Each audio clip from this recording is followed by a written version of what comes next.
আজকে আমরা দেখব রোজ কলাম অ্যান্ড সেল এইটা কোথায় কতটুকু আছে আর সেইটা আমরা দেখব।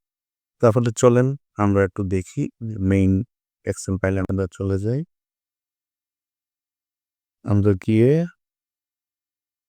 একটা এক্সেল ফাইল এখানে দেওয়া আছে আর টেস্ট নাম এটাকে আমরা ওপেন করি। এটা গত ক্লাসে আমরা ক্লাস করেছিলাম। আজকে আর ওপেন করছি না, এই ফাইলটা দেখাচ্ছি। আমাদের এইখানে দেখেন, এখানে ঘর ঘর ঘর ঘর ঘর ঘর আছে। হ্যাঁ, ডাটা সিটের মতো। অনেক সময় মনে হবে যে এইটাতে আসলে কি কাজ হবে। হ্যাঁ, অনেক সময় চিন্তা করে দৌড় এই ঘরের এই ইয়েগুলাতে খড়গড়গুলোতে আবার কিভাবে কাজ করে। এটা আসলে হিসাব কিতাব করার জন্য এখানে সবচেয়ে ভালো এবং সবচেয়ে কম সময় ব্যয় করে আপনি এখানে হিসাব করতে পারবেন।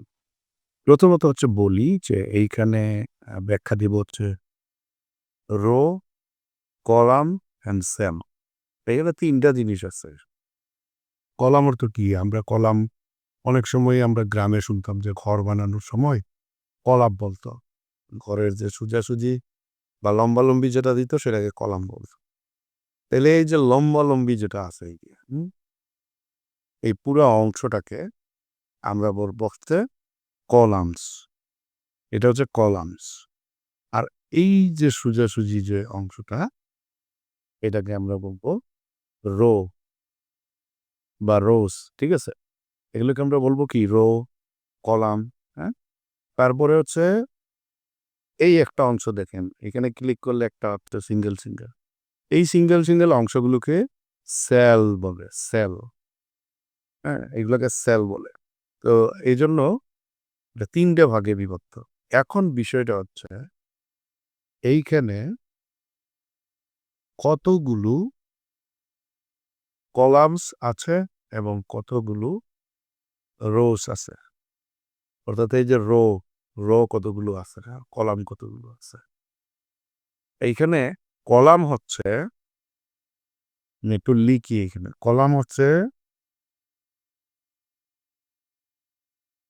কলামস হচ্ছে প্রায় ১৬,৩৮৪।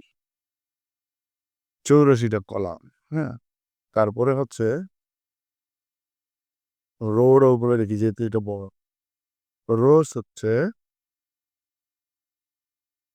১০,৪৮,৫৭৬ অর্থাৎ দেখেন কত?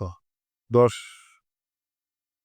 ১,৪৮,৫৭৬ রোস আছে। ১,৪৮,৫৭৬ রোস আছে। মানে এটা ম্যাক্সিমাম রো আরকি। আর হচ্ছে কলাম হচ্ছে কত? ১৬,৩৮৪ টা।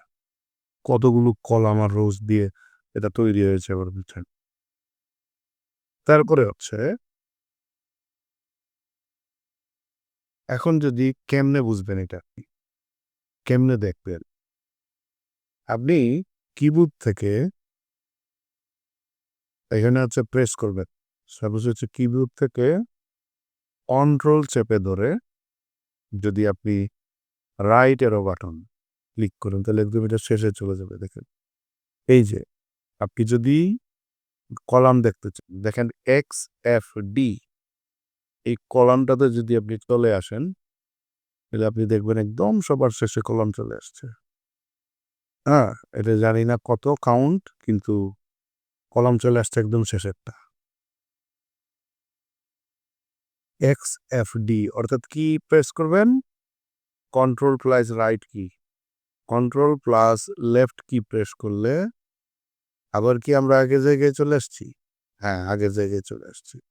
তাহলে আমরা কি করব? কন্ট্রোল প্লাস লেফট কি প্রেস করলে আমরা আগের জায়গায় ফিরে আসবো। কন্ট্রোল প্লাস রাইট কি যদি চাপ দেই তাহলে একদম কলামের সবার শেষের যে কলামটা সেটাতে জাম্প দিয়ে আমরা চলে যাব। Accept D. এরপরে হচ্ছে আপনি আমরা আবার চলে আসি। এরপরে যদি আপনি রো দেখতে চান, মানে রোজ দেখতে চান তাহলে কি হবে? সেমভাবে আপনি কন্ট্রোল প্লাস ডাউন এরো চাপ দিবেন, তাহলে একদম শেষেরটাই চলে যাবেন একদম নিচে। ওই যে দেখেন 1,48,576, এটা একদম লাস্ট কলাম। এরপরে আর কিন্তু নেই, এরপরে কিন্তু সাদা, বুঝে সাদা অংশ দেখা যাচ্ছে। ঠিক আছে, আচ্ছা। তো এইভাবে আমরা চেক করব। আবার আগের স্থানে গেলে কন্ট্রোল প্লাস আপ কিটা চাপ দিলে আমরা আগের জায়গায় চলে আসব। তাহলে আমরা কি চাপ দিব, প্রেস করব কি, কন্ট্রোল প্লাস, সরি, আমরা যদি রো দেখার জন্য এখানে করি প্রেস কন্ট্রোল প্লাস রাইট এরো কি, আমরা কি বোর্ড। ঠিক আছে, এখন এখানে কি করবেন, প্রেস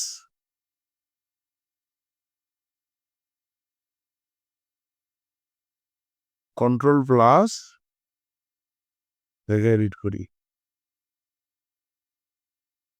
ডাউন এরো চাপ দিলে এখানে চলে যাবেন। আবার যেখানে আপনি রাইট দিছেন ফিরে আসার জন্য লেফট দিবেন। ঠিক আছে, রিটার্ন রিটার্ন করার জন্য আপনি লেফট কি চাপ দেবেন, বা লেফট কি। আর কলামে ফিরে আসার জন্য আপনি আপ কি চাপ দেবেন, তাইলেই হবে। তাইলে আপনি আগের অবস্থানে ফিরে আসবেন, আপনি এটা দেখার জন্য। ঠিক আছে, তো আজকের ক্লাস এই পর্যন্তই থাকুক। ধন্যবাদ সবাইকে।